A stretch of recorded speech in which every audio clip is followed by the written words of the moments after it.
마태복음 6장 9절부터 15절까지 말씀입니다. 마태복음 6장 9절에서 15절까지 말씀. 우리 한 절씩 저와 여러분 번갈아서 읽도록 하겠습니다. 그러므로 너희는 이렇게 기도하라. 하늘에 계신 우리 아버지여, 이름이 거룩히 여김을 받으시오며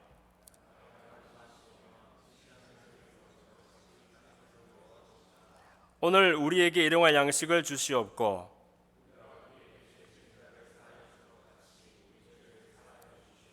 우리를 시험에 들게 하지 마시옵고 다만 악에서 구하시옵소서. 나라와 권세와 영광이 아버지께 영원히 있사옵나이다. 아멘.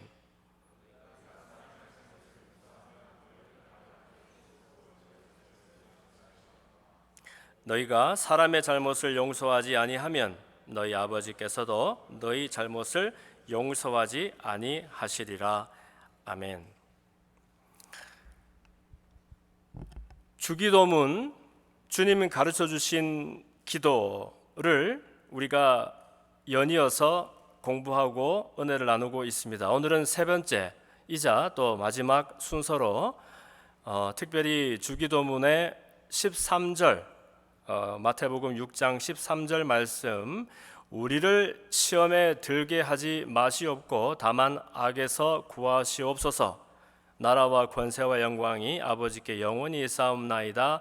아멘 하는 이 한 절 말씀 우리가 함께 묵상하면서 주기도문 설교 내용을 마무리해 볼까 합니다. 당시에는 이 기도라는 것이 짧은 기도, 긴 기도 해서 기도문을 정해놓고 그 기도문을 외우고 암송하는 것이 제일 잘하는 기도요, 중요한 기도였다라고 믿었던 것 같습니다. 사실은 그 이후로도 중세 시대에도 보면 우리가 성경을 읽거나 기도하거나 여러 가지 신앙생활을 할 때 그 성직자들이 정해서 먹여주는 대로 먹어야 되는 일들이 참 많았다고 합니다. 무슨 말인고 하니 성경도 혹시 글을 잘 못 읽거나 읽을 수 있어도 지식이 모자라서 성경을 함부로 읽고 오해하게 될까 봐 반드시 성경을 읽는 것은 성직자의 몫이다. 이렇게 해서 성도들은 성경책도 지니지 못하고 성직자들이 읽어주는 그 성경을 귀로 듣곤 했다는 것이지요. 또 기도도 기도같이 그렇게 두렵고 떨리는 일을 너희 같은 필부가 어떻게 함부로 할 수 있느냐 해서 오직 성직자들이 정해놓은 그 기도문을, 짧은 기도문, 긴 기도문을 외웠다가 그대로 이렇게 되풀이하면 가장 신앙생활을 잘하는 그런 모습이라고 고집하곤 했다는 것이지요. 심지어 어떤 때에는 그 많은 사람들에게 경건의 운동이 일어나고 또 기도가 이렇게 실천되면서 어떤 사람들 정말 그 성령에 붙들려서 뜨겁게 그렇게 기도하는 시간들도 많이 있었는데 그때마다 당신들이 하는 기도가 옳은 기도인지 어떻게 알 수 있느냐 해서 그런 기도들을 못하도록 그렇게 강제하는 때도 있었다라고 합니다. 그랬으니 사도 요한을 따르고 있던 그 에센파 사람들에게 기도라는 것은 그렇게 정형화된 것이었겠지요. 그러나 세례 요한을 떠나서 예수님께로 왔더니 예수님은 다른 기도를 하시는 것 같이 보였더라는 겁니다. 왠지 정말 구체적으로 알고 있는 사람을 향해서 하는 기도. 그렇죠. 이전에는 하나님께 기도한다라고 하지만 두려운 마음이 더 커서 만나본 적도 없고 알지도 못하는 그 누군가에게 하는 것 같은 그런 막연한 기도를 외워서 했는데, 아니 이분은 대체 누구시길래 하나님께 기도한다라고 하는데 너무너무 마치 모든 것을 소상하게 잘 알고 있는 부모 자식 간에 하는 그런 대화 마냥 기도를 하더라는 것이지요. 그래서 주님, 우리에게도 기도 가르쳐 주십시오 했더니 예수님이 세례 요한보다 더 빼어난 기도문을 알려줄 줄 알았는데 웬걸 몇 절 안 되는 말씀을 알려주시면서 이렇게 너희들은 기도해라 이렇게 말씀하셨다는 거예요. 그런데 그 기도문 속에서도 사실은 앞에 있는 2절 말씀에 이 기도의 모든 것이 다 포함되어 있고, 그리고 그 뒤에 있는 3절 말씀에는 이것을 풀어서 우리 입장에서 어떻게 들려질 것인가 하는 것을 설명해 주는 그런 기도 같은 거예요. 그러니까 주기도문을 요약하고 또 요약하면 이 말씀밖에 없는 겁니다. 하늘들에 계신 우리 아버지요. 그렇죠. 여기에 있는 하늘이 복수라 그랬죠. 우리가 알고 있는 그 하늘 말고도 심지어 우리가 알지 못하는 그 하늘, 모든 우주를 다 덮고도 남음이 있는 그 하나님을 부르는데 누구라고? 아버지여라고 부르면서 시작하는 기도인 거예요. 그래서 하늘에 계신 우리 아버지여, 당신의 이름이 거룩히 여김을 받으시고 당신의 나라가 임하시고 당신의 뜻이 하늘에서처럼 이 땅에서도 이루어지기를 원합니다 하는 그 기도 속에 우리가 구해야 할 모든 중요한 것들이 다 포함되어 있다고 주님 말씀해 주신 것입니다. 그런데 다 포함은 하겠지만 이것이 하나님께 올려드리는 기도다 보니까 마치 우리를 향해서는 아무것도 안 이루어지는 것 같지만, 사실 우리의 가장 큰 의미라는 것은 곧 하나님 안에 있을 때 의미가 완성이 되는 것이니까요. 이 기도를 다른 말로 사람에게 이해가 되도록 풀어보면 또 이런 겸손한 기도가 된다는 것이지요. 11절 이하에 보니까 우리에게 일용할 양식을 주시옵고 우리가 우리에게 죄진 사람들을 용서해 준 것처럼 우리 죄를 용서해 주십시오. 시험에 들게 하지 마시고 악에서 구하시옵소서. 이 기도 속에 또한 우리가 구해야 될 모든 것들이 포함되어 있다는 것입니다. 사람이 밥으로만 살 수 있는 것은 아닙니다. 사실은 다른 사람의 인정과 사랑과 또 관계 속에서 즐거움을 얻고 또 먹는 것 말고도 필요한 것들이, 구해야 될 것들이 얼마나 많이 있습니까?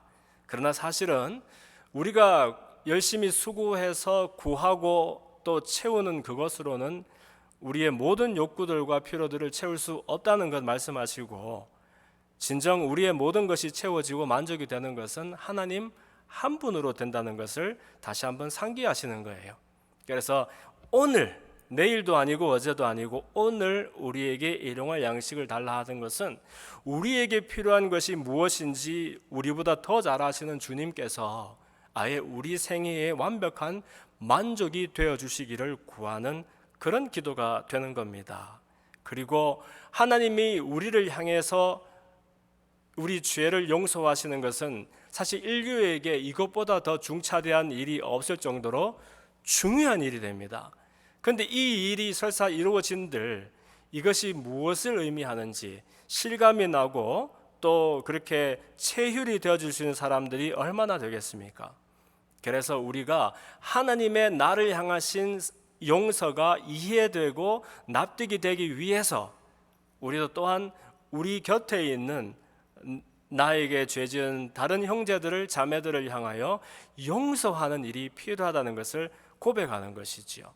하나님의 용서를 생각했더니 사람의 용서가 가능하게 되고, 사람에게 용서하는 그 잠깐 용기를 내어서 순종했더니 그 용서를 통해서 정말 초자연적인 즐거움과 평강을 맛보고 비로소 하나님이 우리를 향하여 베풀어 주시는 사랑과 용서에 우리가 눈이 띄워지게 된다는 것을 말하는 겁니다. 그리고 이제 오늘 본문에 보니까 한번 따라합시다. 우리를 시험에 들게 하지 마시옵고. 네, 이런 구절이 있습니다. 우리를 시험에 들게 하지 마시옵고. 애들이나 어른들이나 시험 좋아하는 사람이 어디 있을까요? 그렇죠. 시험은 누구나 참 곤란한 즐겁지가 않은 그런 일인 것 같습니다. 그런데 이때 말하는 시험은 이 원어적으로는 페이라조라는 말을 씁니다. 이 페이라조는 명사로는 페이라스모스라는 그런 단어가 있는데 이것이 중의적으로 쓰이는 것을 볼 수 있어요. 무슨 말이냐면 서로 다른 의미들을 함께 갖고 있는 그런 말입니다. 공교롭게도 우리 한국말에서 쓰는 이 시험도 사실은 중의적이거든요. 무언가를 테스트한다, 이것이 진짜냐 가짜냐 한번 우리가 확인해 본다. 그리고 또 그 가치를 한번 저울질해 본다. 이게 다 테스트 아닙니까? 그것처럼 이 페이라조라는 말도 이것이 진짜냐 가짜냐, 이 사람이 옳은 사람이냐 그런 사람이냐 하는 것을 저울질해 보는 것을 페이라조라고 합니다. 그런가 하면 우리말과 똑같이 사람을 넘어지게 만드는 그 꽹, 사람을 미혹하게 만드는 그런 것, 이 다른 말로 유혹한다라고 하죠. 이 템테이션이라는 것도 역시 페이라조예요. 그래서 오늘 우리를 시험에 들게 하지 마시옵고 할 때 이 시험은 우리가 좀 더 정확하게 표현한다면 우리를 유혹에 빠지지 않게 하시고 하는 그런 말씀이 되겠습니다. 왜냐하면 시험과 유혹을 한번 우리가 비교를 하고 구별을 해봅시다. 여러분, 시험이라는 것은 아까 말씀드린 것처럼 테스트하는 것이다, 뭔가를 메저하는 것이다 라고 했죠. 이게 무언가 대체 그 진리를 따지고 가치를 매겨보고 하는 거잖아요. 그런데 그래서 하나님은 사람을 시험하시거나 시험을 주실 수는 있지만, 그러나 하나님은 사람을 그 시험에 빠지거나 그래서 시험 들게 하시는 분은 아니라는 거예요. 따라오고 있습니까? 하나님은 사람에게 시험을 허락하시고 시험을 주실 수도 있지만, 그러나 그 시험 주신 것으로 인해서 사람이 넘어져서 오히려 시험에 빠지고 시험 들게 만들도록 그렇게 조장하시는 분은 아니라는 겁니다. 오히려 그 후자는 유혹이라고 하겠지요. 이 유혹이야말로 처음부터 의도가 사람을 넘어지게 만들려고 하는 그런 꽹, 그래서 하나님이 아니라 마귀가, 이 사단 마귀가 사람을 미혹하게 하는 영을 마귀라고 하잖아요. 그래서 이 마귀가 사람을 의도적으로 넘어지게 하는 것을 유혹이라고 합니다. 그런데 공교로운 것은 이 시험이란 것과 유혹은 동전의 양면과도 같습니다. 다시, 하나님은 사람에게 시험을 주시기도 하고 시험하시기도 하지만, 그러나 그 시험으로 사람을 일부러 넘어지게 하시려는 분은 아니십니다. 그런데 이때 하나님이 허락하신 시험이 있으면 이 시험을 붙들고서 시험을 가지고서 사람을 넘어지게 만들려고 하는 그런 시도가 있습니다. 그것이 바로 사단 마귀가 하는 일이라는 겁니다. 다른 말로 유혹이 됩니다. 그래서 하나님은 테스트 하실 때 그 하나님이 허락하신 그 테스트를 붙잡고 거기에 사람이 걸려서 넘어지도록 만드는, 그렇게 만드는 템테이션이, 유혹이 바로 사단에게서 온다는 것이지요. 하나님이 사람을 실제로 시험하셨던 일, 시험을 허락하셨던 예는 성경의 곳곳에서 기록이 되어 있습니다. 창세기 22장에도 보면 아브라함이 그 독자 이삭을 하나님께 바치려고 하는 장면이 나오죠. 여러분 잘 아시잖아요. 아브라함이 무려 100세가 되었을 때 얻은 귀한 아들입니다. 아내 사라는 경수가 끝이 났고, 그래서 이 사람들은 혹시 우리가 다른 방도를 쓰면 하나님이 주시려나 보나 해서 그 하갈이라는 여종을 통해서 이스마엘을 낳았는데, 하나님 그거 아니라 그래요. 정말로 아브라함과 사라를 통해서 아들을 주셨는데 하나밖에 없는 이삭을 그때 주셨습니다. 그런데 귀한 아들을 주셨으면 잘 키우도록 도와주셔야 되는데, 하나님이 창세기 22장에 보면 갑자기 아브라함아, 내가 모리아에 있는 어느 산으로 너를 이끌 텐데 거기에서 너 독자 이삭을 나에게 번제로 바쳐라, 이런 말씀을 하시는 거예요. 성경에는 아브라함이 겪어야 했던 슬픔과 곤란함을 자세하게 기록하고 있지는 않습니다. 우리 같으면 몇 날 며칠을 울었더라, 슬픔의 단장이 끊어지는 듯 했더라, 이렇게 기록했어야 되는데 그런 것 없고, 어쨌든 아브라함이 마치 바보와 같이 그 아이를 데리고 또 시종 드는 사람 둘을 데리고 나귀를 데리고서 사흘 길을 내는 것을 볼 수 있습니다. 그래서 모리아에 있는 어느 산에 다다랐을 때에 이제 종들과 나귀를 뒤로 하고 그 어린 이삭에게 번제 때에 쓸 땔감들을 지게 하고, 자기는 한 손에는 불을 한 손에는 칼을 들고 이제 산을 올라가게 되지요. 어리고 순진 무구했던 이삭이 아버지에게 묻습니다. 아버지, 불도 있고 나무도 있는데 번제할 어린 양은 어디 있어요? 아브라함이 번제할 어린 양은 하나님이 자기를 위해서 친히 준비하실 것이다. 사실 이 말을 하면서 아브라함은 자기 의중에 야, 이 녀석아, 사실은 그 번제에 바칠 양이 너야, 이런 마음으로 했을지는 모르겠지만 자기도 알지 못하는 중에 하나님의 성품과 계획을 자기 말로 드러내게 된 것입니다. 무슨 말입니까? 실제로 정말 그 산 정상에 올라서 제단을 쌓고 나무들을 패어서 널어놓고 그 위에 아이를 결박을 해서 눕혀놓고, 이게 정말 참말입니까 거짓입니까? 칼을 들어서 짐승을 잡으려고 하는 그런 표현처럼 그 이삭을 잡으려고 돼 있어요. 짐승 잡듯이 이삭을 잡으려고 칼을 내리칠 때 야훼 하나님이 두 번이나 아브라함아, 아브라함아, 너 하는 짓을 멈추어라. 네가 독자라도 나에게 바치려고 하는 그 마음을 보았으니 이제부터는 내가 모든 것을 하겠다는 거예요. 참말로 그 수풀에 뿔이 걸려있는 수장을 발견하게 됩니다. 뭐예요? 하나님이 예비해 놓으신 것이지요. 그래서 아브라함이 아들 죽이는 것을 멈추고 수장을 잡아다가 번제를 드리고, 그 일로 통해서 하나님이 아브라함에게 약속을 확증해 주시죠. 너는 이제부터 많은 사람들의 아비라는 아브라함이 아니죠, 그죠? 사실 그 이름 아브라함처럼 너는 열국 만국의 아비가 될 것이다. 그리고 너 자손이 많아서 하늘의 뭇별보다도 많고 바다의 모래알보다도 더 많을 것이다 말씀하셨고, 너는 아예 축복의 통로, 축복의 근원이 될 것이다. 너로 인하여 많은 민족이 구원과 복을 받을 것이다 라고 말씀해 주세요. 시험이었죠. 그런데 이 시험은 어떻게 하는지 한번 보자 하면서 주시는 시험이 아니에요. 하나님이 아브라함이 어떻게 하는지 한번 보자 궁금해서 시험 주시고, 그 결과에 따라서 아이고 결국 네가 이렇게 했구나, 너는 이제 이 시험에 페일한 거야 하면서 다른 결과를 주시고, 그래 통과했구나 흐뭇해하면서 좋은 것을 주시고, 이건 사람의 마음과 이해고요. 사실 하나님은 모르는 것이 있으실 수가 없는 분이시죠. 그러니 사실 이 테스트의 결과까지도 알고 계셨을지도 몰라요.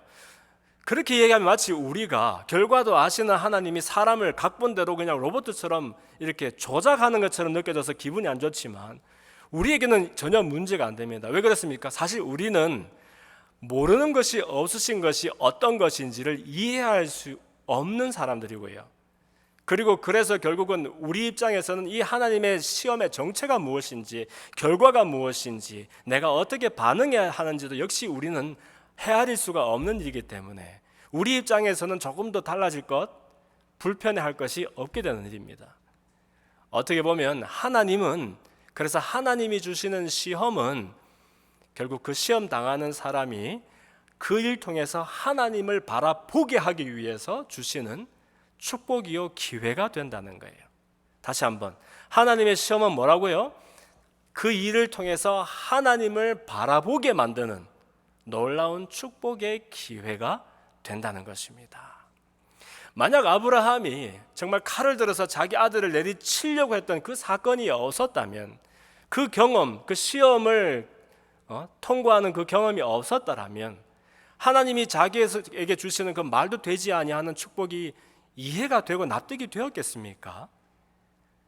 아브라함은 자기 아들 하나밖에 없는 독자지만 하나님 앞에 번제로 드리고자 했던 그런 사람으로서의 삶을 그때부터 비로소 살게 되었던 것이지요. 그래서 그러한 아브라함으로, 그런 아브라함의 생애가 되게 하기 위해서 하나님은 시험을 때로는 우리 가운데 허락하시는 것입니다. 반대로 사단 마귀는 정반대로 일을 합니다. 시시때때로 우리에게 허락하는 모든 종류의 시험들, 그게 고난이든 심지어 좋은, 우리 눈으로 보기에 좋은 것이든 풍요든 무엇이든 간에 그 모든 시험들의 그 하나하나를 붙잡고서 마귀는 우리들을 어떻게 해서든지 넘어지게 만들려고, 하나님이 시험 너머에 예비하시는 그 축복과 놀라운 것들을 경험하지 못하고 넘어지게 만들려고 끊임없이 미혹한다는 겁니다.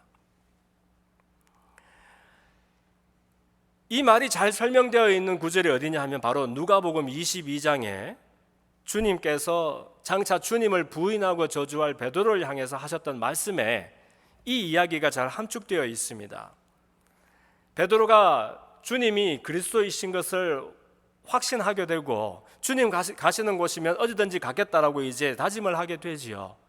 그 대목에서 예수님이 칭찬보다는 시몬아 시몬아 보라 사단이 밀 까부르듯 하려고 너희를 청구했지만 내가 너를 위하여 내 믿음이 떨어지지 않기를 기도하였다.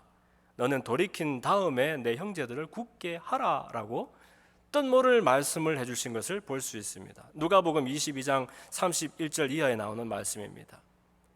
여러분, 밀 까부르듯 하려고 하는 이게 무슨 말인지 아십니까? 밀 까부르듯 하려고 성경에서 많이 들어봤는데 여러분, 우리 사람이 막 촐랑촐랑 되면서 정신없이 부산을 떨고 그러면 우리가 뭐라 그래요? 까불지 마라 그러잖아요. 아니 너 왜 이렇게 까불어? 오늘 좀 조신하게 해 이렇게 하지 않습니까? 이 까분다는 말이 실제로 있는 말이 까부르다 하는 그런 말이 있습니다. 원래는 이제 찢고 까부른다 하는 거예요. 까부르는 게 뭐예요? 그 수확을 추수를 하고 나면 그게 쌀이든 보리든 밀이든지 간에 다 이렇게 그 나락 속에 곡식들 나랄들이 들어있지 않습니까? 지금은 다 탈곡하니까 우리가 아니요 마트에 가니까 하얀 쌀을 팔던데요 그렇게 말하겠지만 우리가 추수를 해서 사실은 그 알곡들을 나랄들을 이렇게 죽전이 감싸고 있지요. 그래서 그 하얀 쌀을 먹으려고 그러면 그걸 다 빻아야 되는 거예요. 절구에 넣어서 빻아야 되잖아요. 빻으면 그 겉에 있던 것들이 부서져서 쭉정이가 이제 떨어져 나가게 되는 거죠. 근데 그렇게 해놓고 하나하나 어떻게 젓가락으로 그 쌀알들을 집어낼 겁니까? 못하지 않습니까? 그래서 그 키라는 거 있죠. 어린아이들이 오줌 싸기 아이들이 오줌을 싸면은 엄마가 그냥 키를 덮어 씌워 놓고서는 옆집에 소금 오도록 오라 하는 우리 지금 맨날 보는 일들이죠. 네, 요즘에도 아닙니까? 그래서 그때 이제 키에다가 그것을 얹어 놓고서 막 이렇게 위아래로 흔들면 특히 바람이 부는 날 막 흔들면 가벼운 쭉정이들은 다 날아가고 무거운 나달들은 남아서 그렇게 우리가 이게 걸러낼 수 있지 않습니까? 이걸 보고 키를 까부른다라고 하는 거예요. 찧어서 까부른다는 거예요. 그래서 자꾸 위아래로 흔드는 모습이 촐랑되게 보여서 그랬는지 사람이 까분다 그런 말이 그렇게 하는 겁니다.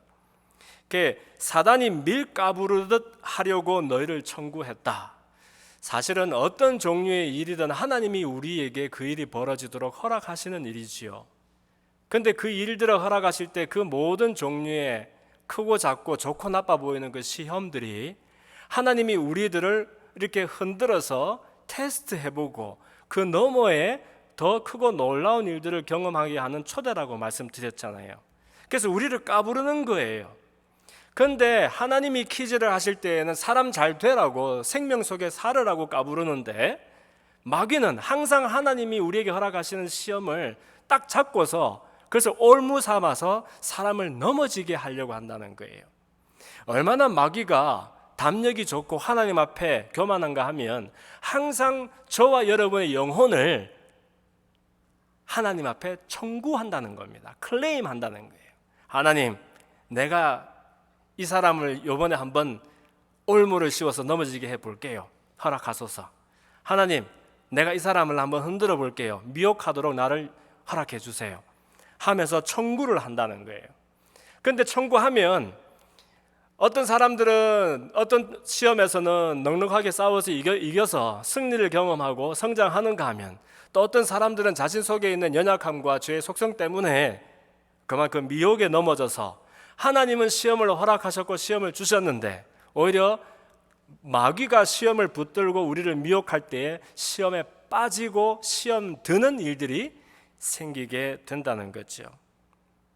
그래서 예수님 말씀하세요. 뭐 마귀가 너 청구하던데? 이 말이에요. 밀 까부르들 하려고 마귀가 너를 청구하던데? 나는 네 믿음이 떨어지지 않기를 기도했어. 근데 예수님 아시는 거예요. 그러나 너는 아마 이번 유혹에 이번 시험에 넘어질 것 같아. 넘어지거들랑 돌이켜서 다시 돌아와서 내 형제를 굳게 하렴. 이렇게 말씀해 주시는 거예요. 베드로가 무슨 말입니까 주님? 내가 주님과 함께 옥에도 가고 죽는 데도 가고 그렇게 하려고 다 준비하였습니다. 이렇게 말하니까 주님께서 웃으시면서 베드로야, 내가 너에게 말하노니 오늘날 닭 울기 전에 네가 3번 나를 모른다고 부인하리라. 이렇게 말씀하셔요. 다시 한번 정리하면 하나님은 우리에게 종종 시험을 허락하시고 시험을 주시지만 그 일을 통해서 나에게는 하나님밖에 없구나, 나의 피할 바위요 산성이 되시는 것은 오직 주님밖에 없구나 하는 것을 깨닫고 주님께로 우리의 시선을 돌이키게 하기 위해서 우리에게 주시는 기회로 그렇게 주신다는 거예요. 그러나 원수마귀는 하나님께서 허락하신 그 시험을 딱 붙잡고 늘 매 순간 주님께 청구를 하는 거예요.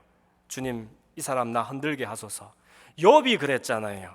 욥이 동방에서 이 사람보다 더 훌륭한 사람이 없었다라고 말했던, 재산이 너무너무 많고 하나님 경외한 것이 대단했던 그런 사람이었어요. 그런데 사단이가 와서 야훼 하나님께 청구를 하잖아요. 뭐라고 해요? 아유, 여호와 하나님이여, 욥이 어찌 까닭 없이 하나님을 그렇게 경외하고 잘 섬기겠습니까?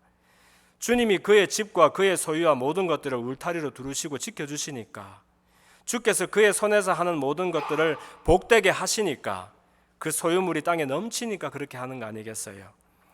제가 이제 주의 손을 펴서 그 소유물을 치소서, 그리하면 틀림없이 주님을 향하여 손가락질하고 욕할 것입니다. 이렇게 미혹하는 거예요. 여러분 결론 아시죠? 그의 제일 가까운 친구들도 와서 욥을 욕했고, 가장 가까운 아내도 그 남편을 조롱했지만 욥은 모든 소유를 다 잃고 집이 무너지고 온몸에 전염병이 생기고 헌대를 기와장으로 긁으면서도, 심지어 사랑하는 7 아들과 3 딸을 다 잃어버리고 나서도 야훼 하나님을 향하여 저주하고 욕하지 않았을 때 하나님이 그가 이겨낸 시험을 보시고 그가 감당할 수 없는 놀라운 축복을 주세요. 이전에 잃어버렸던 모든 것에 2배를 주세요. 그리고 자식을 다시 한번 아들 7과 딸 3을 붙여주셔서 4대를 보고서 천수를 누리도록 하나님께서 축복해 주셨지요. 여러분, 이래서 시험과 유혹을 우리가 분리해서 볼 수 있어야 한다는 거예요. 우리를 유혹에 빠지지 않게 하시고, 그리고 그 두 번째 뒤에 있는 부분을 한번 읽어봅시다. 시작. 다만 악에서 구하시옵소서. 네, 다만 악에서 구하시옵소서. 이 누가복음 11장에는 이 구절이 없습니다. 근데 제가 보니까 시험에 들게 하지 마시옵고 악에서 구하시옵소서 하는 이 두 말은 어떻게 보면 같은 말일 수가 있어요. 그렇기 때문에 우리를 유혹에 빠지지 말게 하시고 다만 우리를 악에서 혹은 악한 자에게서 구하여 주옵소서 하는 그런 겸손한 기도를 올리라는 말이 되는 것이죠. 여러분, 괴테가 썼었던 파우스트라는 책을 잘 아실 겁니다. 파우스트에 보면은 그 주인공이 파우스트죠. 그리고 이 파우스트의 영혼을 훔치기 위해서 메피스토펠레스라는 이게 사단이 변을 해서 이렇게 파우스트에게 접근하는 그런 캐릭터를 우리가 볼 수가 있습니다. 파우스트에게 젊음과 모든 쾌락을 선물하죠. 그러면서 너의 영혼만 나에게 주면 돼. 이 순간이 매우 좋다, 멈춰라 하는 그 고백을 하는 순간 파우스트의 그림자를 빼앗기 위해서, 이 그림자라는 것이 결국 뭐예요?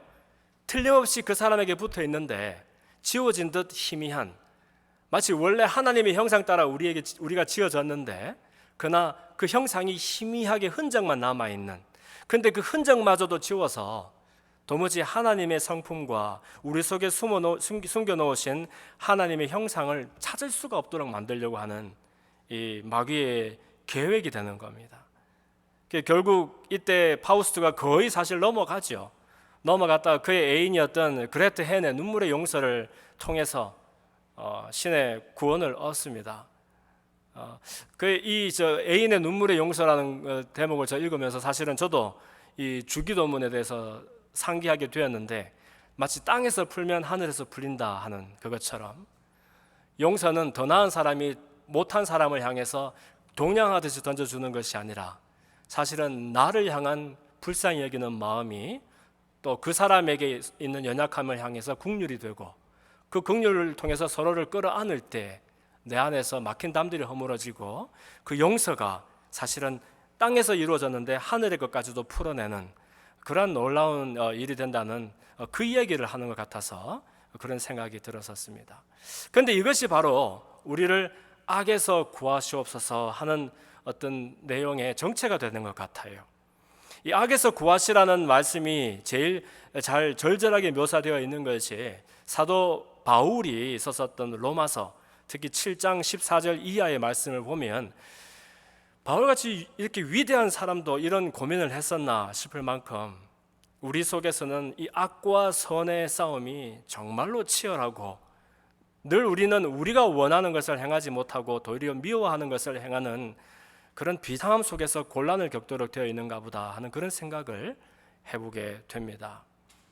로마서 7장 14절 이하에 보니까 우리가 율법은 신령한 줄 알거니와 나는 육신에 속하여 죄 아래 팔렸도다. 내가 행하는 것을 내가 알지 못하노니 곧 내가 원하는 것은 행하지 아니하고 도리어 미워하는 것을 행한다. 바울이 지금 고통 속에 말하는 거예요. 만일 내가 원하지 아니하는 그것을 행하면 이곳으로 율법이 선한 것을 시인하노니 이제는 그것을 행하는 자가 내가 아니요 내 속에 거하는 죄니라. 무슨 말인고 하면 왜 자꾸 나는 내가 원하는 하나님이 기뻐하시는 것은 자꾸 하지를 못하고 내가 하고 싶어하지 아니하는 죄에 속한 것들을 자꾸 하게 될까 하면서 늘 자기가 너무 원망이 되는 거예요. 그런데 그러면서 어쩌면 이것은 내가 하는 것이 아니라 내 속에 있는 죄라는 것이 그렇게 만드나 보다 라고 하면서 비로소 자기 속에 있는 다른 모양의 이 법들에 대해서 인식을 하게 되는 겁니다. 그래서 21절에 보면 이렇게 고백합니다. 내가 한 법을 깨달았노니 곧 선을 행하기 원하는 나에게 악이 함께 있는 것이다.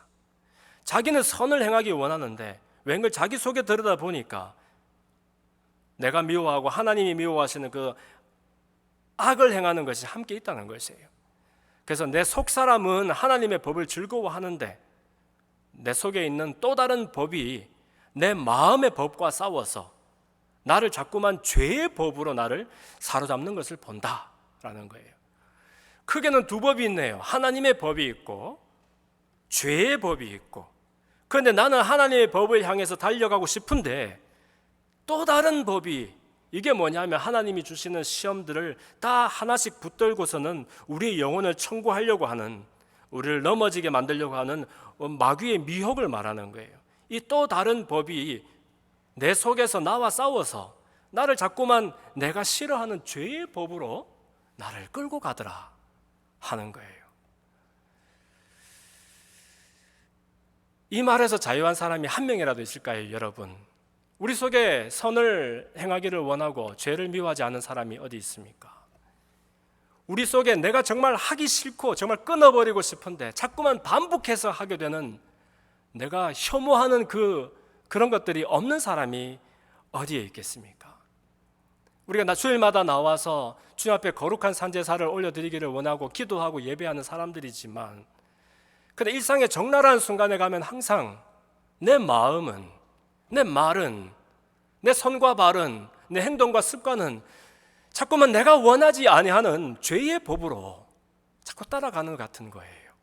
심지어 오늘까지만 하지 뭐 내가 하면서 끊어버리고 싶은 이 죄의 사슬이 자꾸만 나를 애워싸서 한 번만 더, 또 한 번만 더. 죄의 속성은 뭡니까? 한 번만 더까지는 괜찮을 거야 하면서 다시 한 번 반복하게 되는 그런 담대함을 우리 속에 자꾸 조장하잖아요. 누군가가 나 말고 다른 이가 나를 미혹하지 않으면 세상에 그런 일이 내 속에서 어떻게 가능이나 하겠습니까, 여러분? 내가 싫어하는, 혐오하는 그 음란한 것과 부정직한 것과 거짓에 속하는 것과 불의한 모든 것들을 그러나 끊어내지 못하고 계속해서 한 번만 더, 한 번만 더 하면서 반복하게 되는 그 중독, 그 죄의 중독. 내가 아니라 내 속에서 또 다른 법이 하나님의 법을 던지고 자꾸만 죄의 법을 쫓아가도록 나를 끌어당긴다는 거예요. 사도 바울이 그런 고백을 하는 겁니다. 그러면서 오호라 나는 공고한 사람이로다. 이 사망의 몸에서 누가 나를 건져내랴. 절망인 거예요. 그러나 우리 주 예수 그리스도로 말미암아서 하나님께 감사하리로다. 내 자신이 마음으로는 하나님의 법을, 육신으로는 죄의 법을 섬기노라. 그러나 그리스도 안에서 비로소 우리가 왜냐하면 하나님은 시험을 통해서 우리를 하나님을 더 바라보게 하기를 원하시는 분이시니까 유혹을 깨뜨리고 미혹을 이기는 그런 용기들을 주님 앞에 구하고 있는 것입니다. 결론을 맺습니다. 여러분, 끝에 마지막 부분에는 누가복음에는 없는데 나라와 권세와 영광이 아버지께 영원히 있습니다라고 고백하고 있습니다. 옛날 성경을 보면 그 앞에 대개라고 있어요. 영덕 대개 말고 대개. 근데 이 대개라는 말이 오해를 사니까 빼버린 거예요. 원래 원어에도 있습니다. 호티라는 그 그리스 말이에요. 헬라어인데 호티 하는 것이 이 중국 사람들이 인이 혹은 인위라는 단어를 써서 번역하니까 그것을 이제 우리 한글 성경으로 번역을 하면서 대개 일반적으로 뭐 이렇게 된 거예요. 근데 일반적으로 하면은 일반적인 아닌 경우들도 있게 되잖아요. 그래서 오해가 생겨서 이걸 지웠는데 원래는 되게 좋은 의미입니다. 이 호티 하는 것은 이러하기 때문에 이런 것입니다 라는 얘기예요. 그러므로 뭐 therefore도 될 수 있고 because도 될 수 있고, 무슨 말이냐, 앞에 있는 모든 기도들이 9절, 10절, 11절, 12절 심지어 13절까지 이 기도들이 왜냐하면 하면서 그 뒤에 설명을 달아놓은 거예요. 다시 한번 읽으면 이렇게 됩니다. 기도하는 거예요. 하늘들에 계신 우리 아버지여, 이름이 거룩하게 받으시오며 아버지의 나라가, 아버지의 뜻이 또 임하고 이루어지시며 일용할 양식을 주시며 용서하시며 시험에 들게 하지 마시며 악에서 구하옵소서. 왜냐하면 아버지의 나라와 권세와 영광이 아버지께 영원히 있기 때문입니다 하는 그런 찬송과 송영이 되는 것입니다. 저는 이 구절은 정말 중요하다고 생각합니다. 왜냐하면 아니, 나라와 권세와 영광이 아버지께 있지 아니하다면 우리가 이런 기도들을 올려드릴 필요가 무엇이 있으며, 저와 여러분이 오늘 내가 주인 돼서 살면 그만이지 왜 하나님께서 주인 되는 그런 삶을 사모해야 되겠습니까? 나라가 없으면 없었지 있으면 그것은 아버지의 나라가 되어야 하겠고, 이 우주 가운데서 가장 높고 위대한 권세라는 것이 있다면 그것은 아버지의 권세가 되어야 하겠고, 우리가 올려드려야 될 영광이라는 것이 있다면 오직 하나님께로만 향해야 되기 때문에 그렇다는 것입니다. 이것은 요한계시록에서 예수님을 높여드리던 그 찬송과도 일치합니다. 요한계시록 5장 12절에 보면은 죽임을 당하셨던 어린 양 예수 그리스도를 말하죠. 이분이 능력과 부와 지혜와 힘과 존귀와 영광과 찬송을 받으시기에 합당하더라는 그런 고백이 있습니다. 우리의 모든 것을 다 받으시기에 당연하시다 하는 것을 고백하는 겁니다. 그러므로 이 주기도문은 여러분, 우리가 하루에도 여러 번씩 이 주기도문을 외우며 기도합시다. 아예 삶 전체가 이런 기도가 되도록 그렇게 한번 살아냅시다. 왜냐하면 이 기도는 하나님의 나라가 임하고 또 권세와 영광이 오직 그분께 돌려지는 그런 삶에 순종하겠다라는 우리의 고백이 되기 때문에 그렇습니다. 그래서 저는 주기도문을 다른 말로 이름을 붙여보라 그런다면 하나님께 드리는 우리의 순종의 기도라고 이름 붙이고 싶습니다. 아버지가 나의 아버지가 되시며 아버지의 이름이 나의 삶을 통해서 거룩하게 여김을 받으시며 내 인생에 내가 만나는 모든 일들 위에 하나님의 나라가 임하시며 내 뜻 아닌 아버지의 뜻이 내 삶 속에서 이루어지기를 원합니다 라는, 그리고 그런 삶을 내가 그런 삶의 가치를 두고 주님과 함께 여정을 걷겠습니다 라는 그런 순종의 기도가 되는 겁니다. 이삭을 죽이려고 순종의 제스처를 한번 취했는데 열국의 만국의 아비가 되고 말았던 아브라함과도 같이 이런 순종의 기도 날마다 살아내는 여러분들에게 하나님의 놀라운 축복이 함께 임하기를 주님 이름으로 축원합니다. 아멘. 이 말씀을 기억하면서 또 우리가 이제 가질 성찬식을 마음으로 준비하면서 함께 기도합시다. 하나님, 나에게 내가 경험하는 모든 일들이 하나님이 허락하신 시험의 순간들이었군요. 그 시험을 붙잡고 내 영혼을 청구하는 마귀에게 지지 않고 그의 그 유혹의 목소리들을 떨쳐버리고 죄의 법을 이겨 하나님의 법에 이르는 지혜로운 삶 살 수 있도록 인도해 주시옵소서. 이런 마음으로 또 성찬을 준비하며 함께 기도하며 나아갑시다. 할렐루야. 아버지 하나님, 은혜와 사랑을 감사합니다. 주님 찬양합니다.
살아계신 아버지 하나님, 주님의 우리를 향하신 희생과 또 사랑을 기념하는 떡과 잔을 나누었습니다.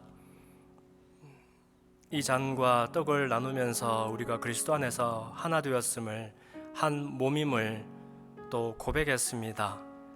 이 공동체 위에 하나님께서 자비와 또 은혜를 부어 주셔서 우리가 이 안에서 즐거움과 또 사람의 방식의 만족을 구하는 그런 공동체가 아니라 하나님의 마음이 공유되어지는, 우리가 잃어버렸던 가장 소중한 것이 되찾아지는, 깨뜨려지고 상처받은 것들이 회복되어지는 그런 주님의 몸이 되어지기를 소원합니다. 또한 모이기 위하여 모이는 그러한 공동체가 아니라 내가 보내어진 곳으로 향하는 그런 공동체 되기를 원합니다. 주님께서 우리를 선교사들의 모임으로 불러주셨고, 주님께서 우리들을 각자의 선교지로 보내어주셨고, 보내어지는 곳마다에서 선교사적인 삶을 살라고 우리를 초대하시는 것을 봅니다. 단 하루를 살더라도 주님의 복음에 붙들려서 살아가는 생애들, 또한 그런 사람들의 공동체 될 수 있도록 은혜 허락하여 주옵소서. 감사하며 예수님 이름으로 기도드립니다. 아멘. 우리 다 같이 자리에서 일어납시다. 일어나서